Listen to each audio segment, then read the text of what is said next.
One of the reasons why I think this is really important, and you two are in an extremely unique position as parents that are so close to your daughter, is that you noticed something when we're on the Nancy Grace show together that really struck me. You noticed that your daughter was wearing sneakers the day that she was murdered.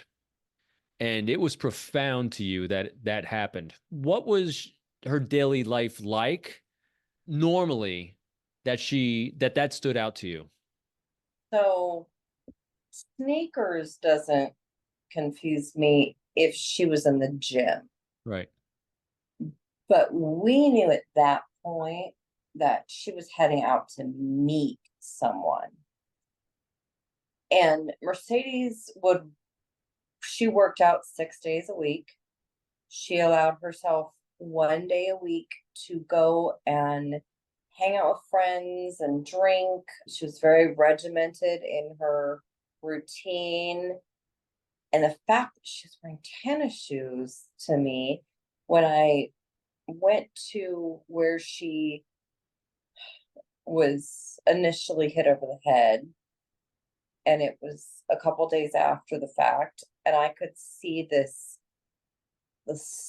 like I could just see the swirl. I could see the movement of the. It was like her her foot was like this, and I could see that it was turning, Hmm. and you can almost see the motion in it. I was like, those aren't high heels. Those aren't flip flops, because Right. that's what she always had on. Or boots. Or yeah, Like heeled Doc Martens. boots or Doc Martens. Yeah. Yeah, it was the pattern of it I could see was a tennis shoe.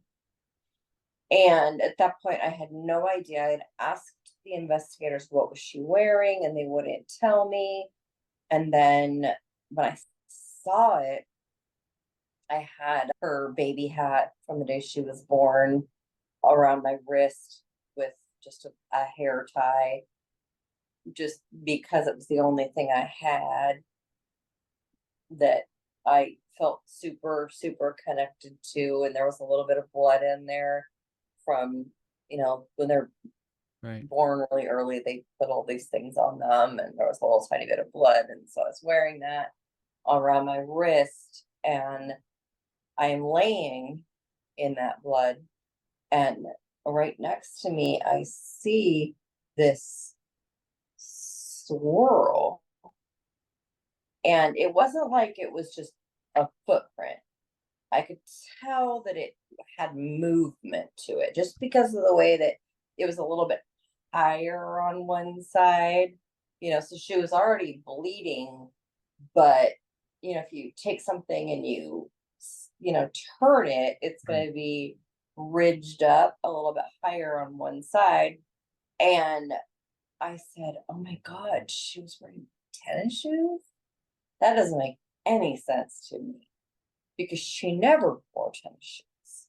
Right. And it struck me, and I didn't know that that was an actual fact until it had been released by someone on social media, her last moments, that she was actually wearing tennis shoes.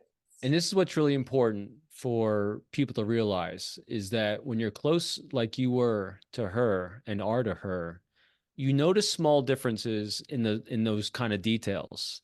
And when things go super sideways in someone's life, like they did in Mercedes where she's murdered, there's a lot of signs of things that have gone differently that day.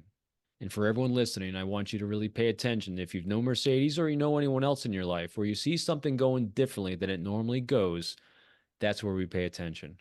That's where the clues lie that there's something that we need to say something, do something, and insert ourselves in life because something's not right. And that's why healthy relationships like you all have and still have with her is really key and paramount.